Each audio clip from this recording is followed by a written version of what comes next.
What will people do if you quietly step out of their lives? No drama, no explanations, no announcements. How many will return out of love, and how many simply out of need? In a world obsessed with noise and urgency, a person who chooses silence creates the impact of an earthquake. They don't raise their voice, they don't justify, they don't beg. They simply take a step back, and suddenly the whole scene starts to shake. Silence sharpens perception. Absence becomes louder than presence. This isn't manipulation. It's the conscious refusal to keep wearing the mask of emotional convenience. You were always there, attentive, understanding, ready to help. People grew used to you like they do to a warm lamp they can switch on at any time. But one day, you turn yourself off. And that's when the panic begins. Why does it happen? Because availability became your shadow. You allowed the world to expect that your answer would always be yes. And each time you gave up your own needs for peace, for love, or simply to not upset anyone, you trained the people around you to see you as predictable. Think of Eleanor Roosevelt. For years she lived in the shadow of her husband, the president, managing others' expectations and smoothing conflict. But the moment she began to speak and act from her own truth, the world saw a new version of her, strong, independent, unapologetic. She earned respect not for being agreeable, but for standing her ground. When a person no longer fears being themselves, they are no longer controllable, they are revered. You can take that path too. It doesn't begin with fireworks, but with quiet refusals. A pause before replying. Stepping out of conversations that drain you. Stopping the habit of over-explaining to people who never really listen. We live in a culture of reply now. Stay connected. Be nice. We were taught that silence is weakness and detachment is selfish. But the truth is, silence is a filter. It exposes the shallow and draws the sincere. Distance shows you who is here for love and who is here for convenience.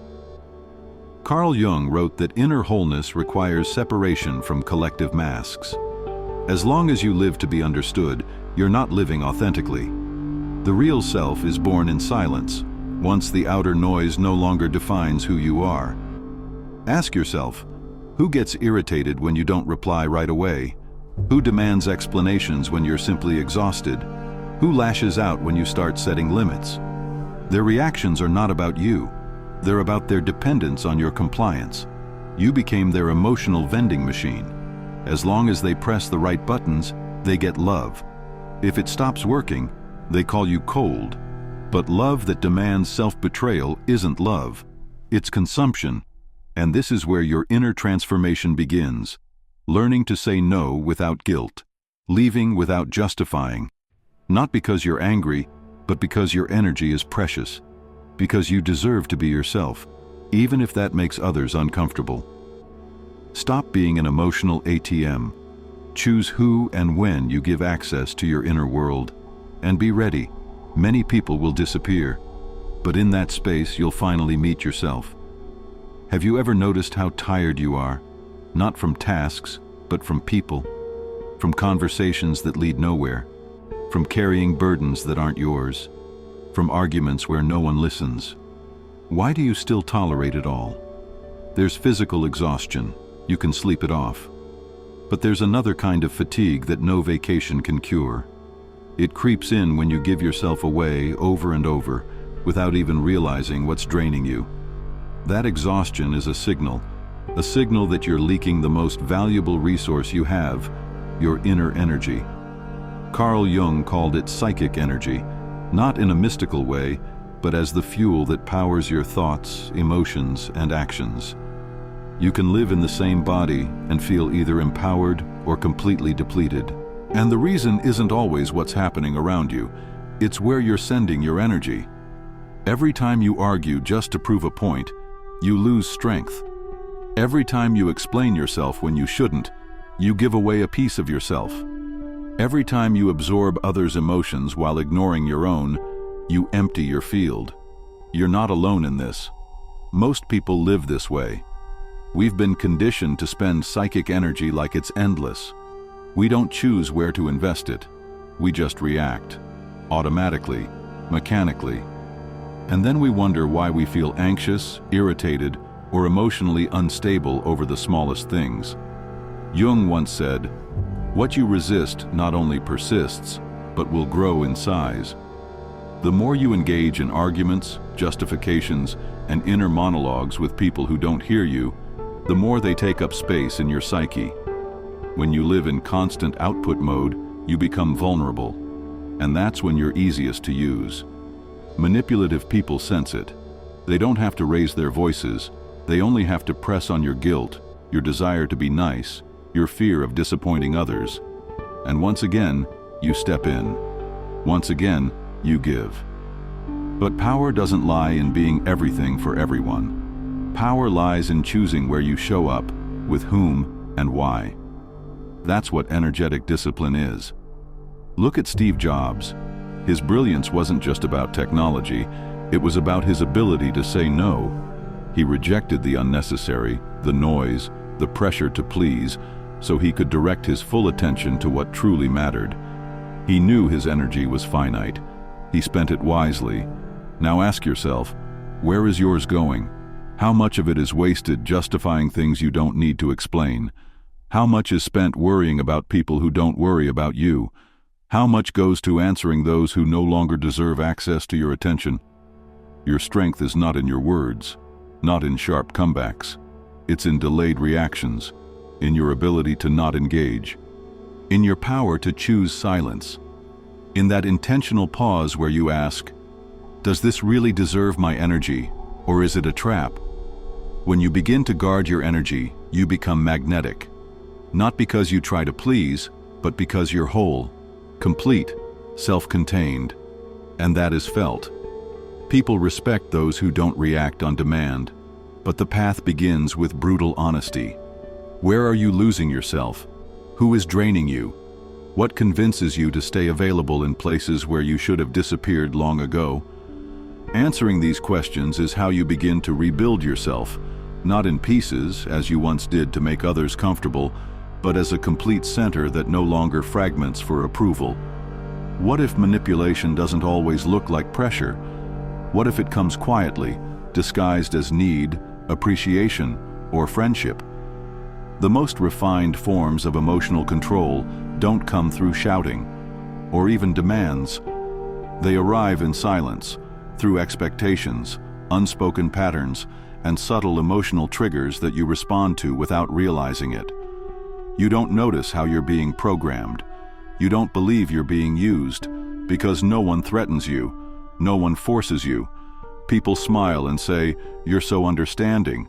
You're always there, thank you." But behind those words is not love, it's utility. Carl Jung called this projection. People unconsciously cast their inner needs, fears, and ideals onto you.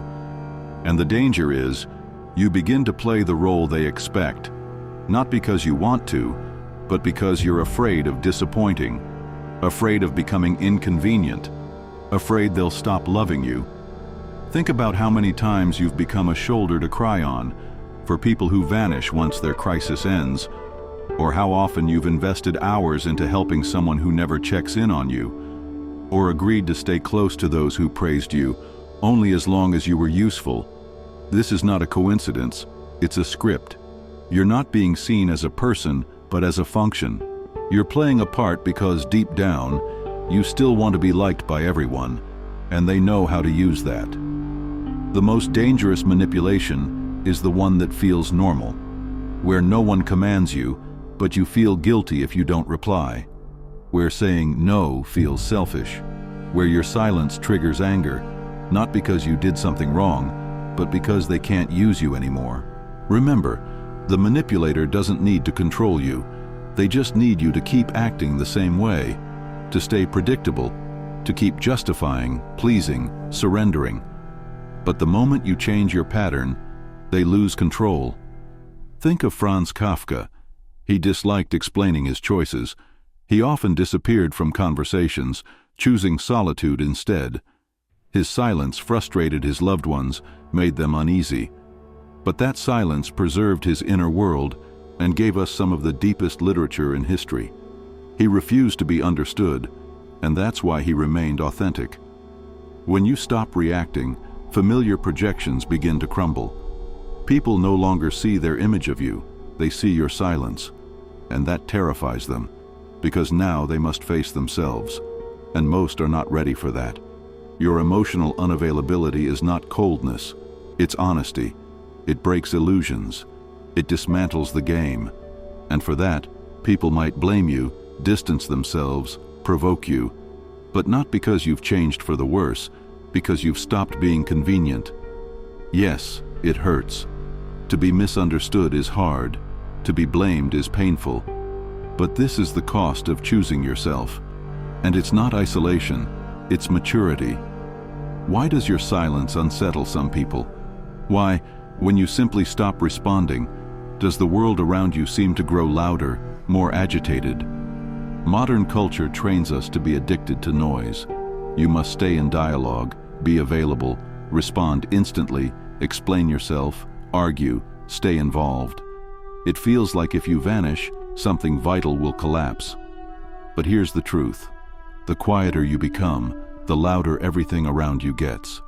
And that silence doesn't scare you. It scares those who depended on your reaction. We don't notice how our involvement becomes a leash. As long as you're explaining, you're being controlled. As long as you're justifying, you're being kept in the game. As long as you're available, you're being used. But when you go silent, you don't just disappear, you change the rules, and that throws the system into chaos. Jung believed that true transformation only happens in silence. He said that only in detachment can a person begin to hear themselves. Silence isn't the absence of words, it's mastery of energy. It's choosing not to respond to calls that lead to destruction. It's a conscious refusal to play someone else's emotional game. You begin to see how the machine works. Who texts, "How are you?" only when they're bored? Who pulls you into conflict just to feed off your emotions? Who demands your presence to avoid facing their own emptiness? And once, you called this friendship. You thought this was closeness. You thought this was love. But now you begin to discern what is need and what is connection, what is habit and what is authenticity. Think of Ludwig van Beethoven. When he lost his hearing, he didn't fall into despair or beg the world for compassion. He turned inward. His silence became a space of genius. He began to hear things no one else could, and he composed music that's now considered the voice of eternity. His refusal to stay available to the world gave birth to timeless art. Your silence can do the same, not aggressive, not cold, but creative. A conscious step away from the noise, a way to say, "I'm done playing emotional ping pong." But silence requires courage. It drives shallow people away. It provokes anger. They'll say you've changed, that you're too distant, too proud. But they're not angry at you. They're angry at losing control. The most painful thing for a manipulator is the void you stop filling with your reactions. The strongest blow is silence where there used to be storms, because now they're left alone with their own internal chaos. You don't owe anyone an explanation for your absence. It explains itself. And if someone resents it, it means they never valued you but rather your function. Their dependence on your energy? Not your responsibility. You're not worse when you fall silent. You become a person who no longer spends their life on cheap emotional theater. What comes after detachment? After you've gone quiet, stepped away, cut the familiar cords? Emptiness? Silence? Or something far more important? You? At first it will hurt. It will feel like you've lost everyone, like no one noticed your absence. The silence will feel deafening, the loneliness, cold. You'll question yourself, did I go too far? Should I have explained? This is normal. It's the withdrawal. You're coming off an addiction, the addiction to being needed, to always being there, to being the rescuer. And like any detox, it brings discomfort.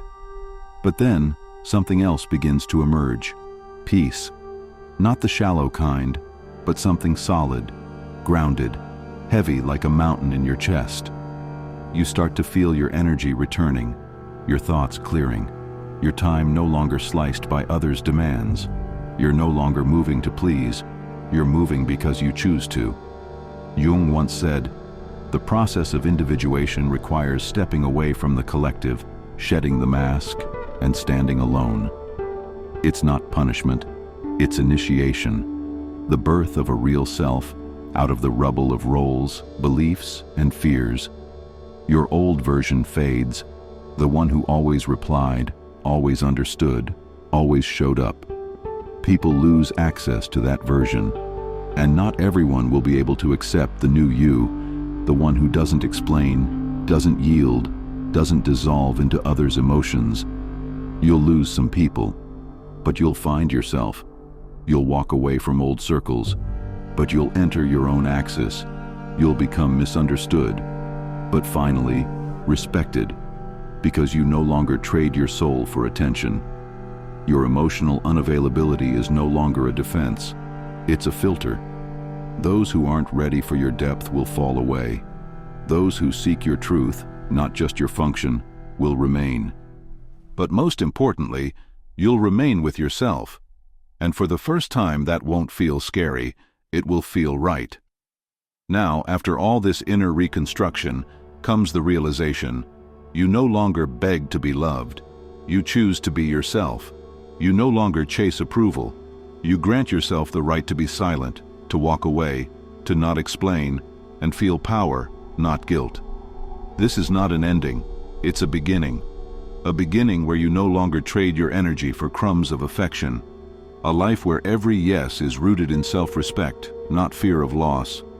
And if you've made it this far, if you've felt every part of this 5-part journey, then you're already ready. Ready to become rare in a world of noise. Ready to become someone who is no longer used, but respected. Not shaped, but heard. Someone who chooses themselves, even if it means being misunderstood. If this story resonated with you, if you saw even a piece of yourself in these words, drop a comment below saying, "I choose myself." Let's see how many of us are ready to stop living for others' comfort and start living from self-love. Subscribe to the channel if you feel it's time to evolve. Here, we don't chase motivation. We learn how to become who we truly are.